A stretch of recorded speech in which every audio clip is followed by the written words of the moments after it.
Abre tu Biblia en Romanos capítulo 14. Vamos a ir leyendo 3 párrafos que vamos a ver en el bosquejo. Si lo podemos ver al bosquejo que está en el boletín, pero también lo proyectamos.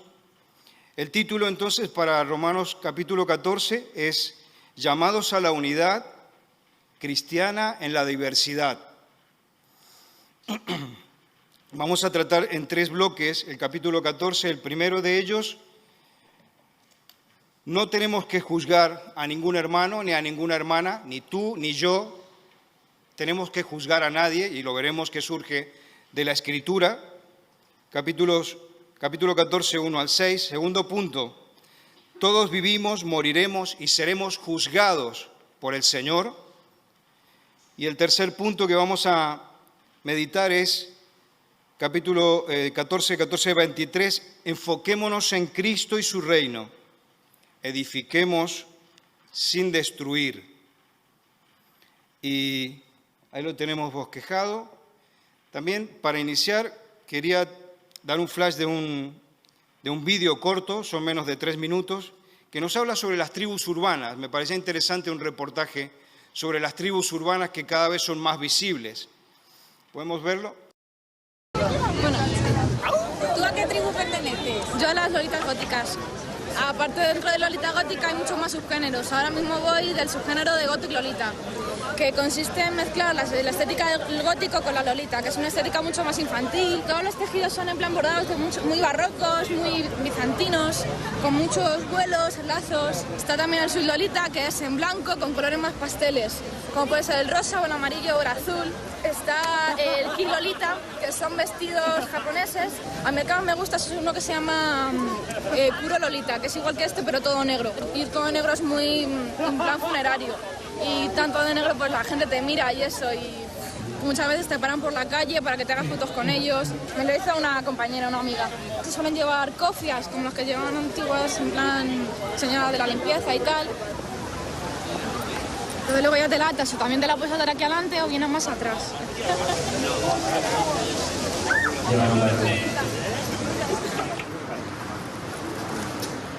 Hola. Hola. Hola. Somos anónimos, no se conoce nuestra identidad y no queremos que se conozca.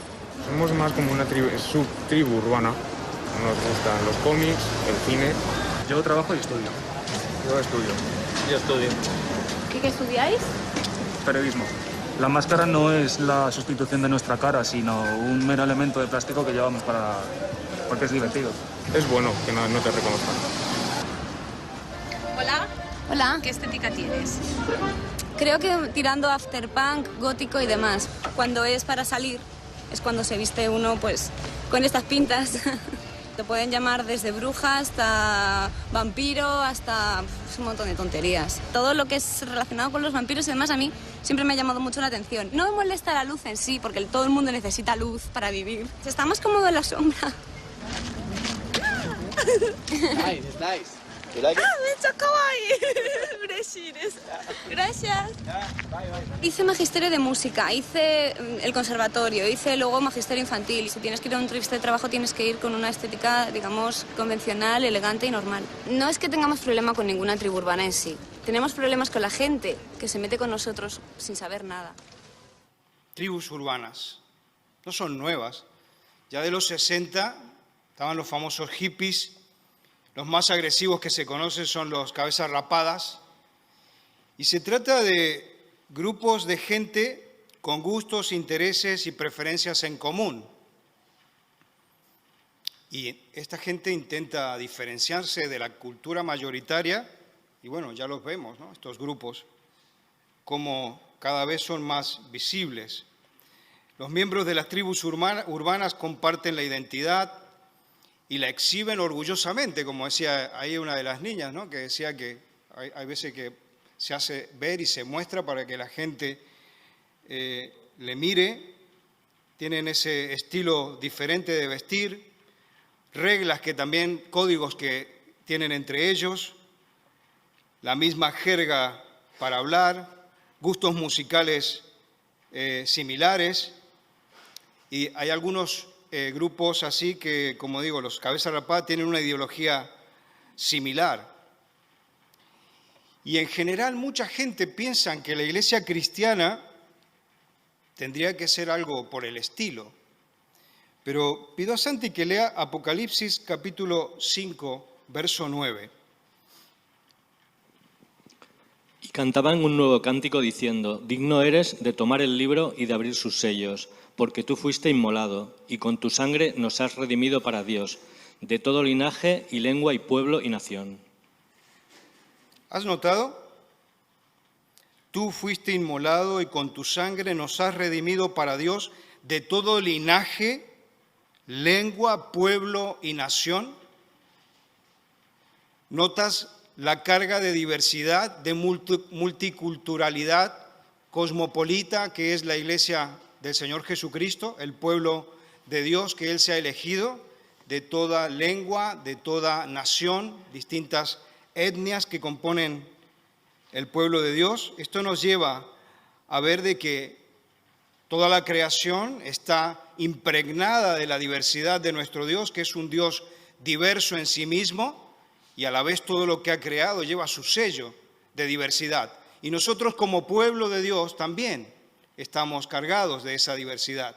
Si miras a los hermanos aquí haciendo un paneo así de toda la asamblea que tenemos esta mañana, ves la diferencia que tenemos de extracción del bagaje cultural, gente local, gente que viene de tantos kilómetros que el Señor ha traído hasta aquí.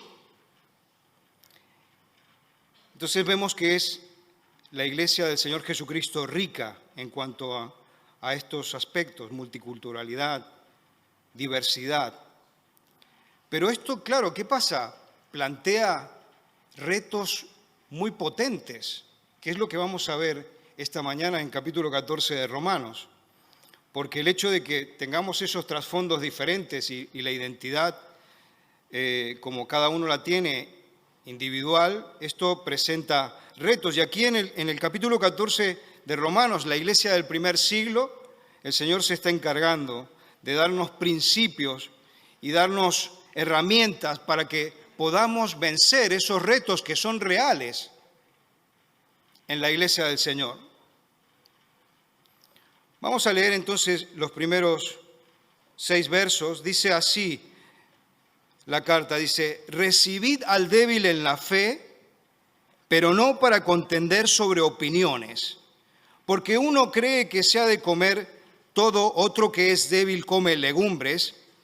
El que come no menosprecie al que no come, y el que no come no juzgue al que come, porque Dios le ha recibido. ¿Tú quién eres que juzgas al criado ajeno? Para su propio Señor está en pie o cae, pero estará firme, porque poderoso es el Señor para hacerle estar firme. Uno hace diferencia entre día y día, otro juzga iguales todos los días. Cada uno esté plenamente convencido en su propia mente. El que hace caso del día, lo hace para el Señor. El que no hace caso del día, para el Señor no lo hace. El que come para el Señor come, porque da gracias a Dios. Y el que no come para el Señor no come, y da gracias a Dios. Frenamos allí. ¿Qué está pasando en la iglesia del primer siglo? Es una cosa interesante, ¿no? La dificultad que nosotros tenemos de vivir la diversidad, porque es un hecho que nos cuesta vivir la diversidad en la iglesia de Cristo, por todo lo que hemos hablado. Vemos que ya se está planteando aquí, en la iglesia del primer siglo. Y Pablo dice: recibid al débil en la fe. Está describiendo que se han levantado obstáculos del tipo de un muro que impide vivir armoniosamente la diversidad en la iglesia. Pero tú y yo, como ellos, los romanos y el mismo Pablo, somos llamados a vivir la unidad en la diversidad. Como discípulos de Cristo, estamos completamente llamados y exhortados a vivir en armonía con las otras discípulas, con los otros discípulos que el Señor nos ha puesto a caminar. A veces, como estamos viendo aquí, ¿no?, por una cuestión de comida, hay diferencia, porque hemos visto aquí, ¿no?, los que querían comer la carne o la comida kosher, podríamos llamarle. La comida kosher, por ejemplo, es la comida que se fabrica con una serie de normas bajo la instrucción del Antiguo Testamento. Entonces los judíos comían y siguen comiendo actualmente comida kosher. Y si no es comida kosher, no la comen. Entonces, ¿qué pasa? Aquí en la iglesia se está dando esa tensión interna porque algunos querían seguir cumpliendo, aunque eran cristianos, ya habían aceptado a Cristo, pero querían seguir cumpliendo ese modo de comer con la comida kosher, pero había otros creyentes que venían de un trasfondo distinto que no comían kosher. Y entonces se genera esa tensión entre las dos posiciones que Pablo está describiendo aquí del capítulo 14. ¿Y qué pasa? Como vamos viendo poco a poco, Pablo nos hace ver de que Dios ha creado a cada uno de sus hijos y también le ha dado una identidad concreta a cada uno de ellos y nos ha puesto y nos ha implantado en su familia por la obra de Cristo. Y cada uno hemos venido a formar parte de este gran pueblo que el Señor va llevando adelante a través de toda la historia, pero nosotros no estamos llamados a cambiar a los hermanos, sino, como está diciendo aquí Pablo, estamos llamados a una aceptación mutua en Cristo. Y entonces debemos ir dejando espacio para que el Espíritu del Señor Jesucristo, el Espíritu Santo, nos moldee a la imagen de Jesús. ¿Podrías leer, por favor, Romanos capítulo 8, 29? Porque a los que antes conoció, también los predestinó para que fuesen hechos conformes a la imagen de su Hijo, para que Él sea el primogénito entre muchos hermanos. ¿Recuerdas el plan del Señor? El Señor ha formado un pueblo del cual todos nosotros formamos parte, somos hermanos, y está el gran hermano, con todo respeto, con mayúsculas, el Señor Jesucristo, que es a imagen de quien todos nosotros estamos siendo formados. Pero claro, como vamos viendo aquí en el capítulo 14, surgen impedimentos. ¿Y qué tipo de impedimentos? Aquí lo vemos por el tema de la comida. Pero puede haber varias razones también por las cuales nosotros tenemos dificultad a vivir la diversidad. Y yo me atrevo a mencionar, por ejemplo, alguna. Puede ser que haya gente que sea recién convertida, que comienzan a caminar junto a nosotros y les cuesta entender a los veteranos de la iglesia. Y entonces son como estos débiles que habla aquí el apóstol Pablo. O puede ser también que haya gente en la iglesia, que la hay, que está enferma de legalismo. Gente que cree que por cumplir la liturgia de la iglesia están a un nivel más allá del bien y del mal y entonces miran a los demás hermanos por debajo del hombro y no los aprecian ni los aman. También puede ser gente los débiles pueden ser gente que está desnutrida. Y tú me dices, ¿cómo? ¿Desnutrido en la iglesia? Yo creo que sí, porque a veces, ¿qué sucede? Por más que tú tengas una buena predicación en la iglesia, si las personas no aferran y no aceptan los valores que se están predicando desde el púlpito de la iglesia, por mejor predicador que tengas, si la persona no tiene capacidad de absorber las enseñanzas bíblicas, entonces están desnutridos. Y eso se ve en el fruto que llevamos delante de todos los hermanos y delante del Señor principalmente. Y también creo que puede suceder algo que lo hemos mencionado otras veces, que creo que es un gran problema que hay en la iglesia actual, no solamente en nuestra iglesia, sino hablo en la iglesia en general, que es la obesidad espiritual. Porque estamos bombardeados de un montón de información bíblica y tenemos mucho conocimiento intelectual, pero no servimos, no ponemos en práctica todo ese conocimiento, todos esos valores que nos vienen de la Escritura. Y entonces se produce esa obesidad espiritual que nos lleva a tener problemas de vivir la diversidad en la iglesia. En el verso 2 Pablo escribe, ¿no? Come legumbres, habla de unos que, bueno, que no querían comer la carne de esos días, que era carne, mucha carne que se vendía en el mercado, era carne sacrificada a los ídolos, y entonces, bueno, estaba en el mercado, no la querían comer y comían solo legumbres. Entonces, como ejemplo de opinión, Pablo está diciendo eso, ¿no? Que aquellos que se niegan a comer la carne que tú puedes comprar en la carnicería, normalmente en ese caso, como decimos, a lo mejor era una carnicería que recibía al proveedor que venía de los templos, de donde habían sacrificado. Entonces, claro, Pablo está denotando esta debilidad, ¿no? O como dijimos antes, puede ser que no querían comer la carne porque no tenía las características kosher.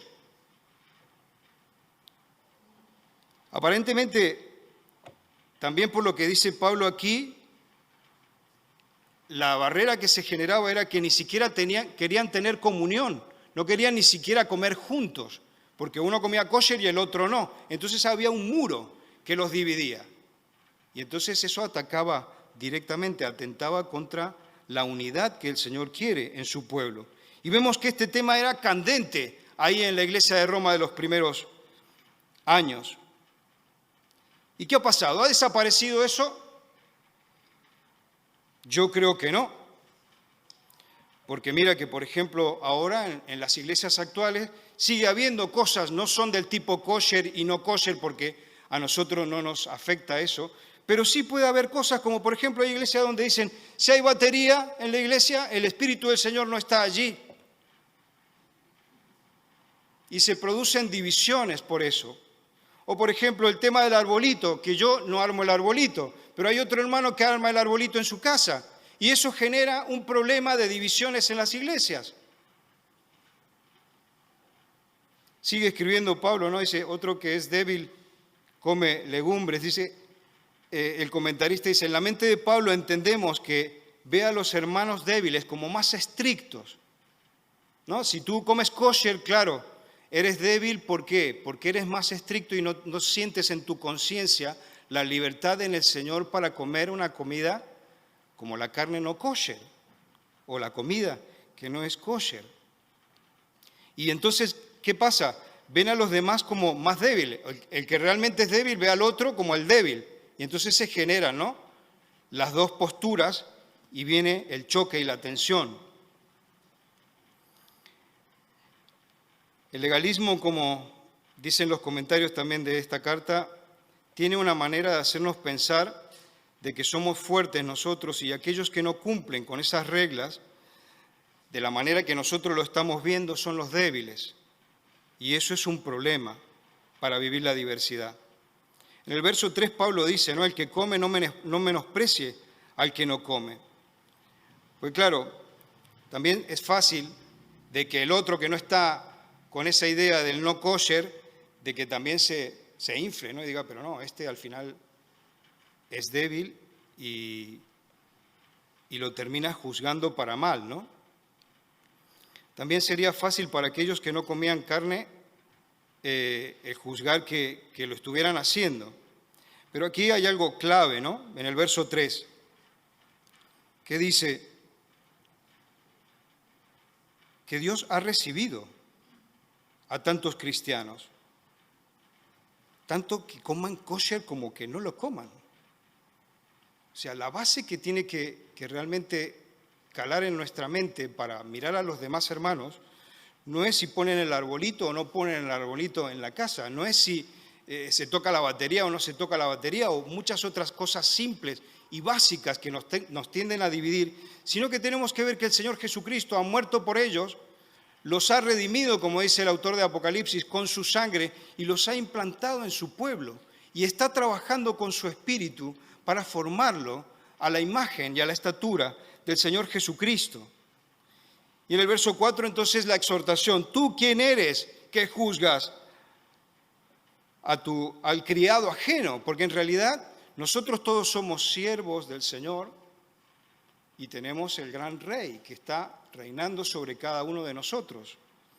Y entonces Fran, por ejemplo, es un siervo del rey y yo también soy un siervo del rey. Armando lo es igual, pero yo no tengo una autoridad sobre ellos para estarlos juzgando, porque la obra de Cristo, la sangre de Cristo les ha alcanzado, les ha redimido para el Señor. Entonces yo no tengo que juzgarle. Ni tú ni ninguno de nosotros tenemos que mirar a los hermanos con esa actitud de juicio. No es nuestro rol juzgar a los compañeros ni a las compañeras de la iglesia, porque ellos, dice Pablo, se paran o se caen delante de su amo.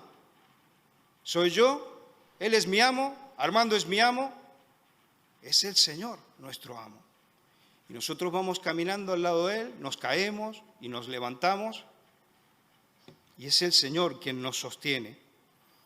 Hay mucha división inútil y dañina, como vemos aquí y también en la actualidad en las iglesias. Cosas muy simples, cosas banales, cosas básicas nos dividen. Pero aquí Pablo nos está haciendo levantar nuestra vista, nos está haciendo mirar, y bueno, yo ahora tengo de espaldas la cruz, pero tú y yo tenemos que recordar siempre la cruz de Cristo, como hemos cantado en una de las últimas canciones que cantamos, ¿no?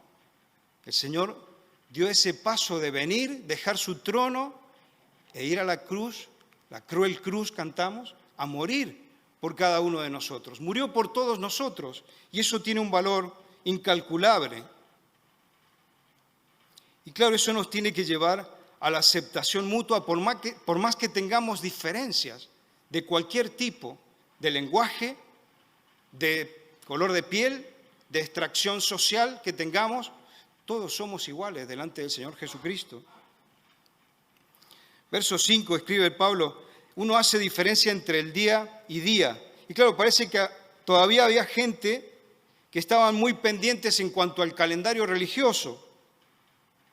Podríamos ir a textos de Gálatas 4:10, por ejemplo, Colosenses 2:16, que nos amplían esta realidad. Pero en realidad nosotros respetamos el día del Señor, es hoy, por eso dedicamos este tiempo para servir al Señor y es un día especial para nosotros. Pero también puede suceder que te toque trabajar. Hoy día faltan muchos hermanos que no han venido porque tienen que trabajar. A mí muchas veces me ha tocado que no puedo venir al servicio del domingo porque me toca trabajar. Y entonces, ¿qué pasa? ¿Es un sacrilegio? Hay iglesias evangélicas donde se empuntan de una forma tremenda de que tú, si no respetas el día del Señor, hay un problema y te juzgan mal. Por lo tanto, aquí vamos viendo que el Señor nos abre la mente con su Espíritu y lo que tenemos que entender es que en realidad no hay compartimentos en la realidad. El Señor es soberano sobre todo, como acabamos de orar por la ofrenda. La soberanía del Señor lo abarca y lo cubre todo. Y lo cubre los 7 días de la semana, las 24 horas del día. En ese sentido, todo es sagrado. Si a mí me toca trabajar hoy día, como estoy mirando a Xavi Lamarca, a veces le puede tocar un servicio el domingo, ese día hay que planteárselo que estás sirviendo al Señor. El Señor te ha llevado a tu faena, a tu trabajo, pero tienes que hacerlo como para el Señor. El Señor está allí acompañándote, donde sea, en la plataforma logística, en la obra donde te ha mandado, en la fábrica, donde el Señor te ha puesto. El Señor está allí y todo es, podríamos decir, santo en esa línea.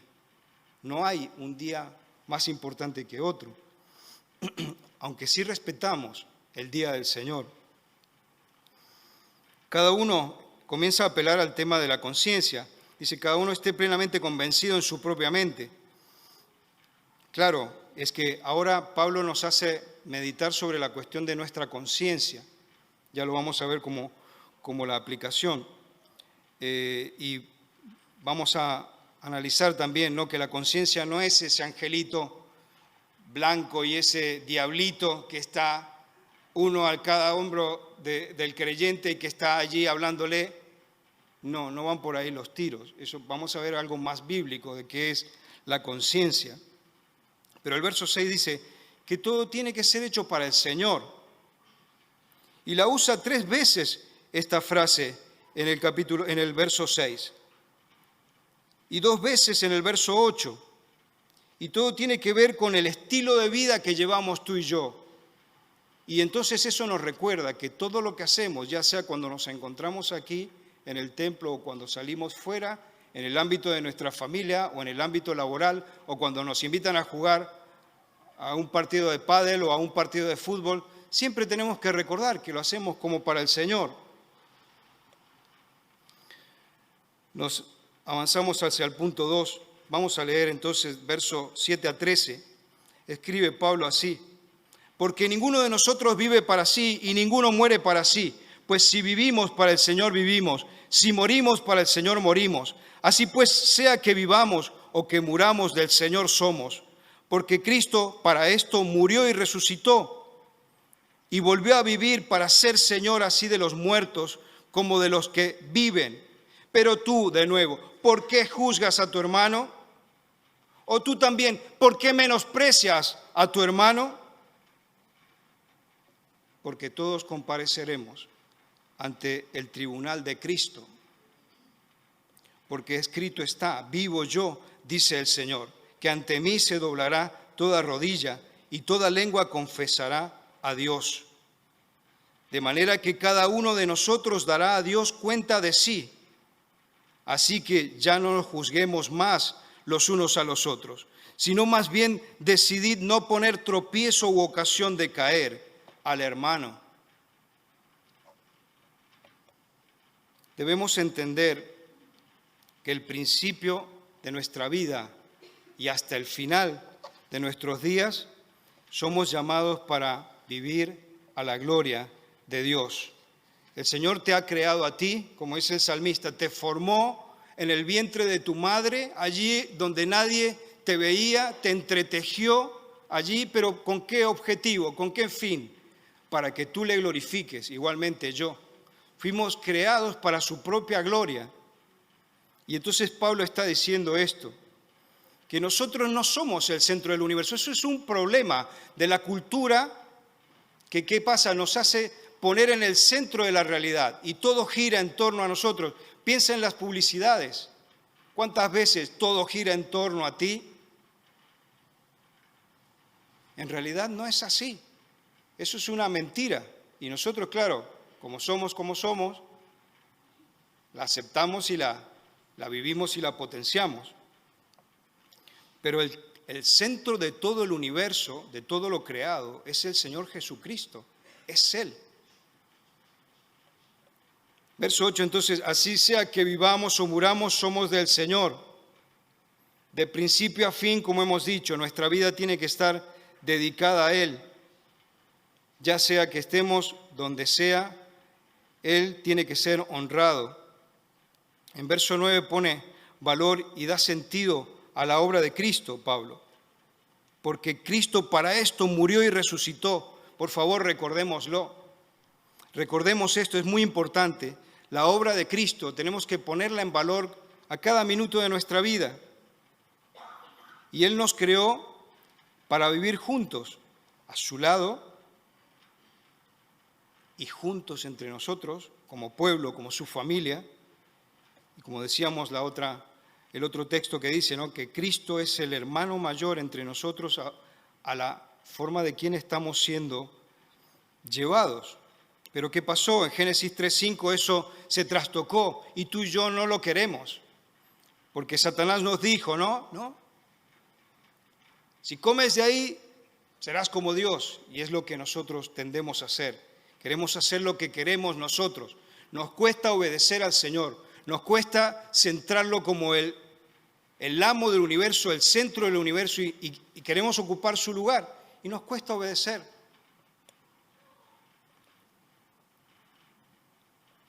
Suena fuerte esto, ¿no? Verso 10, pero tú ¿por qué juzgas a tu hermano? ¿Por qué lo menosprecias? Es que claro, la actitud de juzgar y menospreciar es tan mal por lo que dice aquí también el apóstol Pablo, que todos al final tenemos que rendir cuentas ante el tribunal de Cristo. Y esto también hay que aclararlo porque no está en juego tu salvación.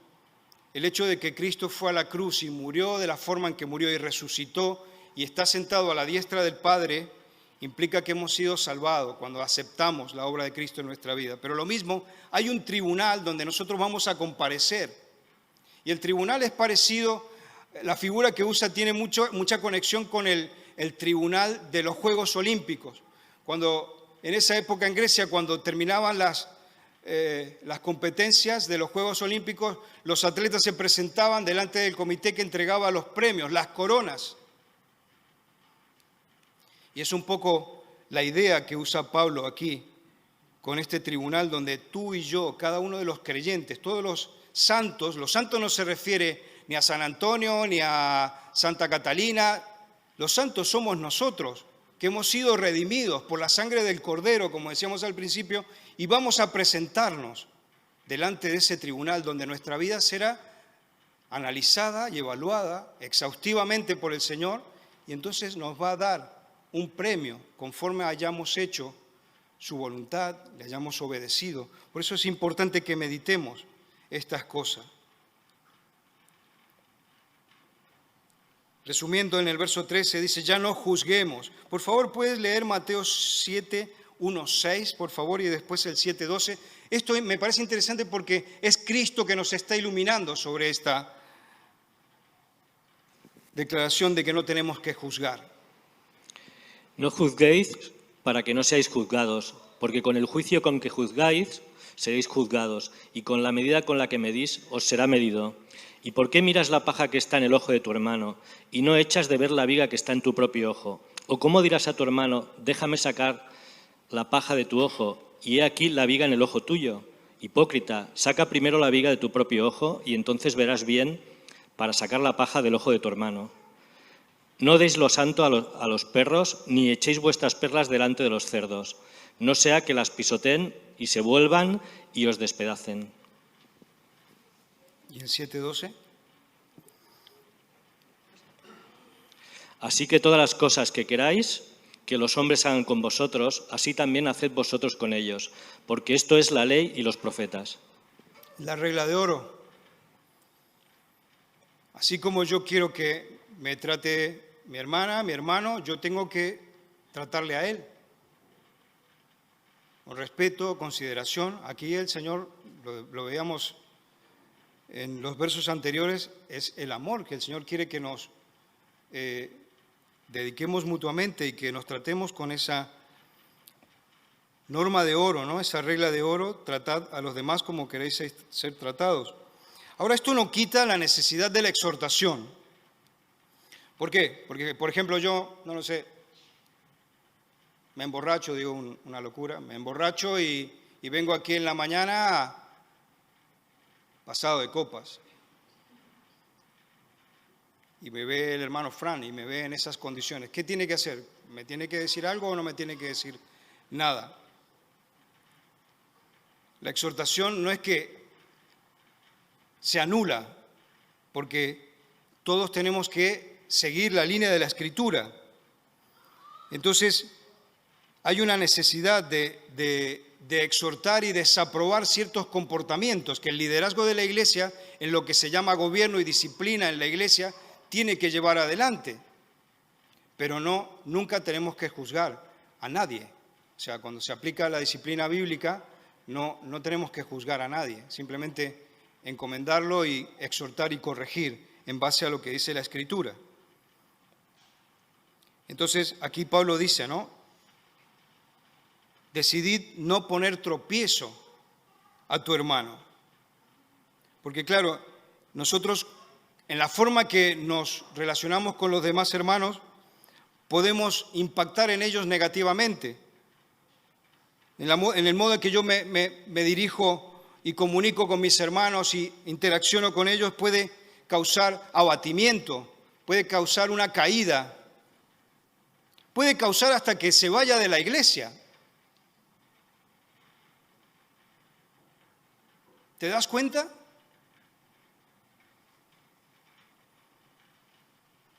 Tercer punto, enfoquémonos en Cristo y su reino, edifiquemos sin destruir. Vamos adelante con la lectura. Entonces, yo sé, confío en el Señor Jesús, que nada es inmundo en sí mismo.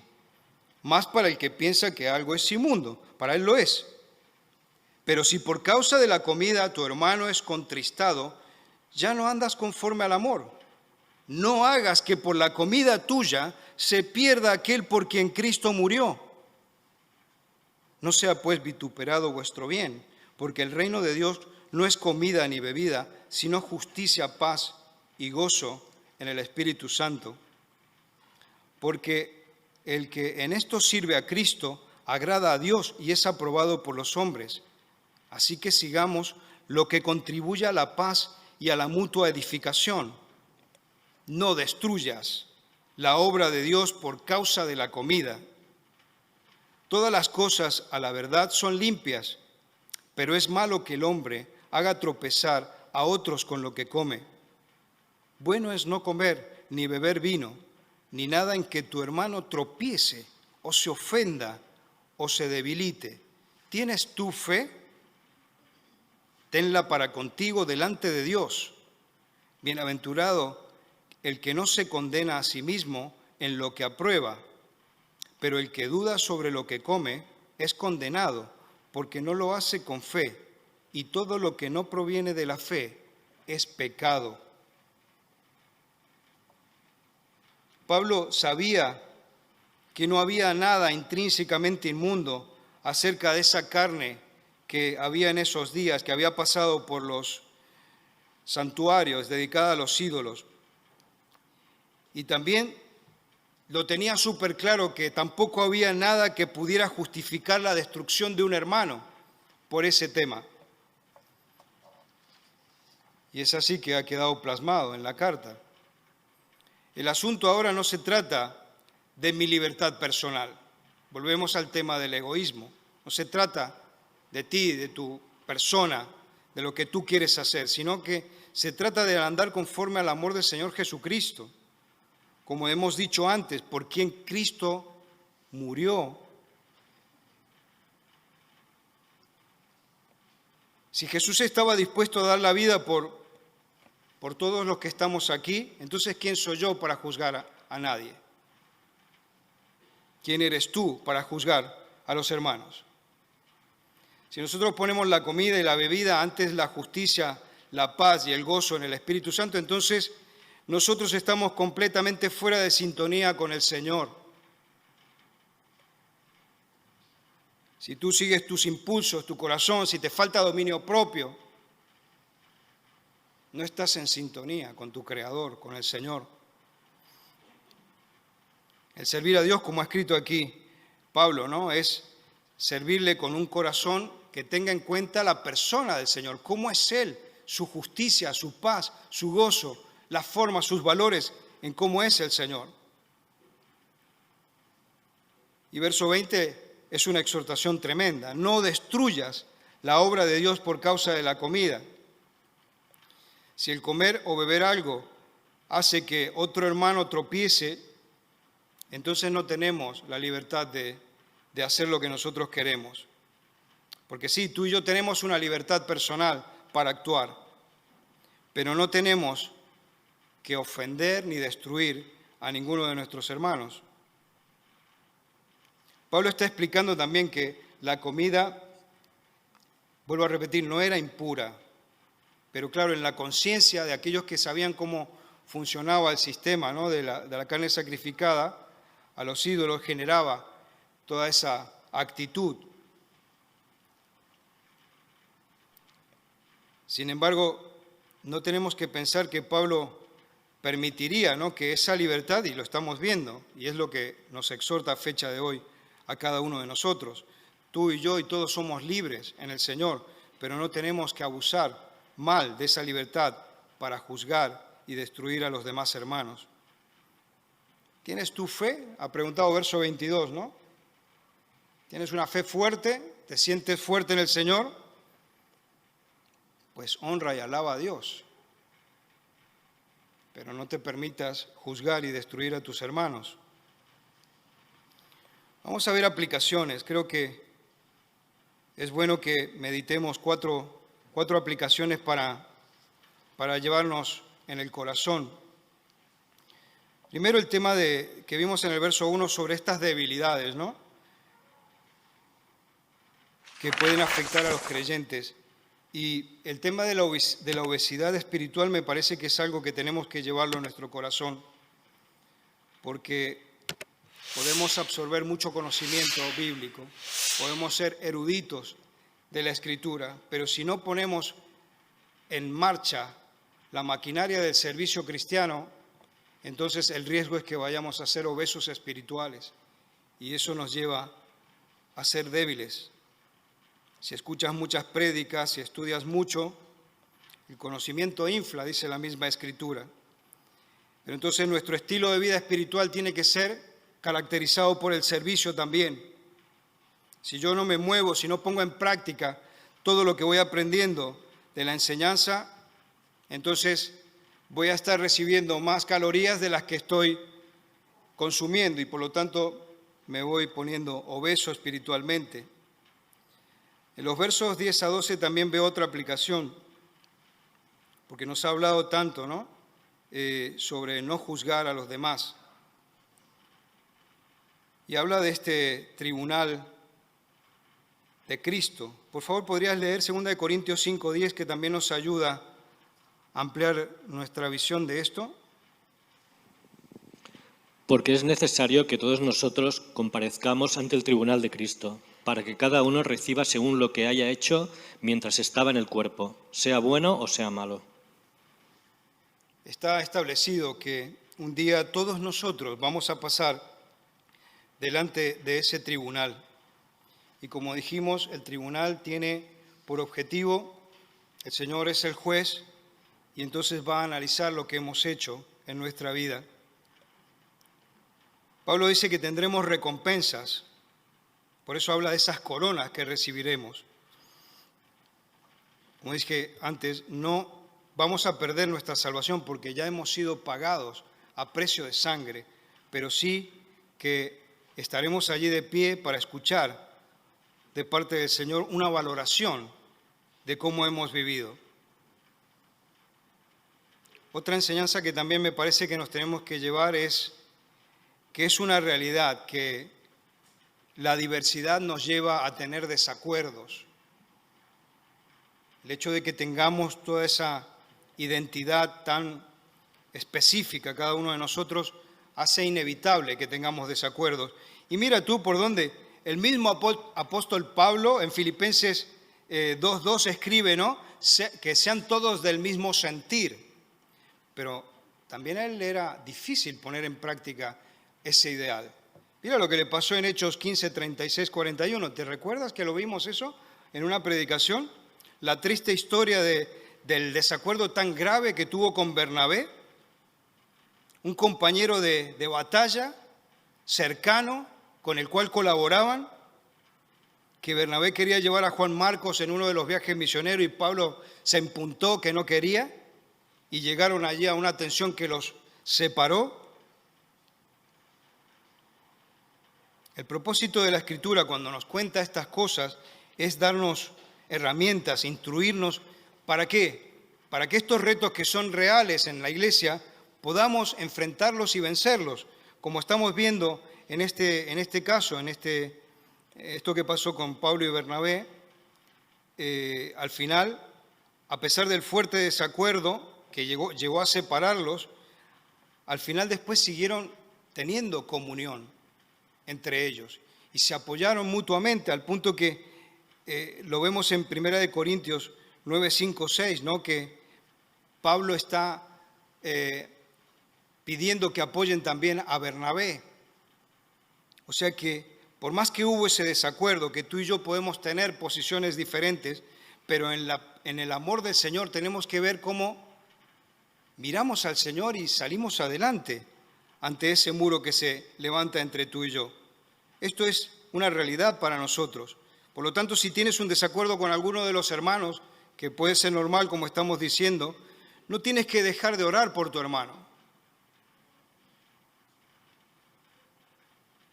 Si piensas que hay alguien que está equivocado por X motivo que yo no sé, ahora tú piensa en tu corazón que puede ser, que eso no te lleve a perder la oración por él y el contacto y el diálogo con tu hermano.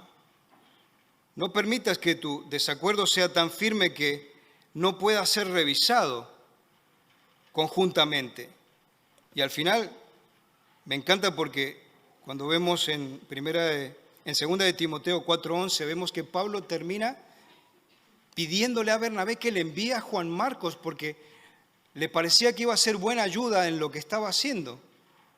O sea que eso nos habla de que se puede llegar a limar todas esas diferencias. Pero bueno, lo dejo aquí y creo que pasamos a otro bloque que también nos ayuda a seguir meditando sobre estas exhortaciones, que será con la cena del Señor. Vamos a cantar algo, ¿verdad?